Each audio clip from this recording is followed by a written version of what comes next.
High বন্ধুরা, তো দেখো এখানে কেমন কুয়াশা হয়েছে। এপারের লোকেদের ওপারে দেখানো যাচ্ছে না। দেখো তুমি একটা ওই দিকটা দেখেছো কেমন, ওদিকের লোকেদের দেখা যাচ্ছে না। চারিদিকে কুয়াশায় ভর্তি।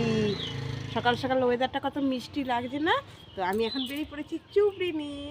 তো আসো, আমি আমার বাগানের দিকে নিয়ে যাব, দেখবে। আসো, তোমরা তো জানো আমি বাগানেতে আমার শাক সবজিগুলো বসিয়েছি, যেগুলো তোমাদের দেখাবো। আর দেখেছো আমার সব গাছপালাগুলো কেমন হয়েছে না হয়েছে। এই দেখো, দেখেছো কত শাক হয়েছে। আমাকে দেখা, আর এইগুলো দেখো, ওই দেখো।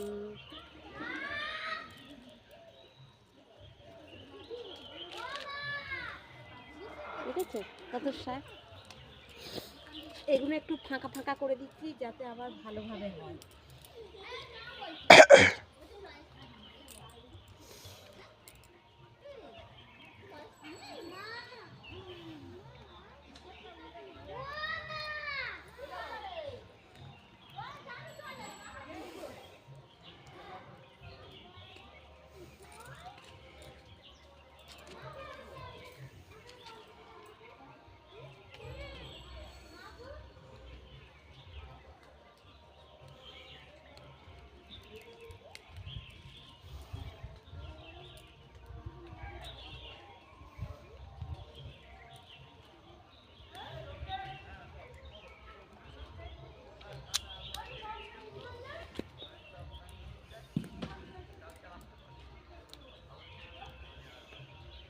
এ দেখো, অনেক দিন আগে একটা নারকেল গাছ এনে বসিয়েছিলাম, দেখেছো?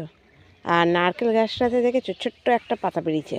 এই দেখো, দেখেছো? এমনি নারকেল গাছ হতে চায় না গো। ছখানা শশা গাছ বসিয়েছি, তার মধ্যে একটা হয়েছে। দেখো, দেখেছো? এইসব বন হয়েছে, বনগুলো না ছেড়ে দিলে নয়, গাছগুলো নষ্ট হয়ে যাবে। দেখো না কত বন হয়েছে। আর এই এতে আনাজেতে কোনো সার নেই, কিচ্ছু নেই।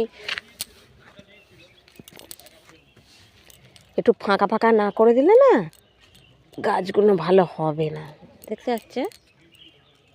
এই দেখা, একটু ফাঁকা ফাঁকা করে দিচ্ছি যার কারণে। আর একবারে বেশি তুলবো না, কারণ খাবো তো দুটো লোক। বড় ছেলে খাবে না, আমি আর ছোটটাও খাবো, তাই কতগুলো তোলা হয়ে গেছে। দেখেছো? এই দেখা,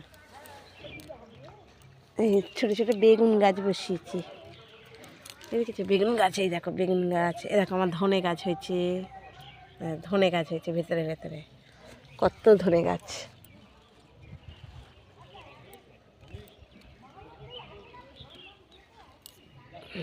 দেখেছো? শাক তুলে ফেলেছি, দেখেছো? আর এই শাকে কোনো সার নেই, কিছু নেই, এটা হেলদি শাক। তো তোলা হয়ে গেছে। আমার ভিডিওটা তোমাদের কেমন লাগলো অবশ্যই লাইক করবে, কমেন্ট করবে, সাবস্ক্রাইব করে পাশে থাকবে। আর যারা পেজে আছো অবশ্যই ফলো করে নেবে। টাটা।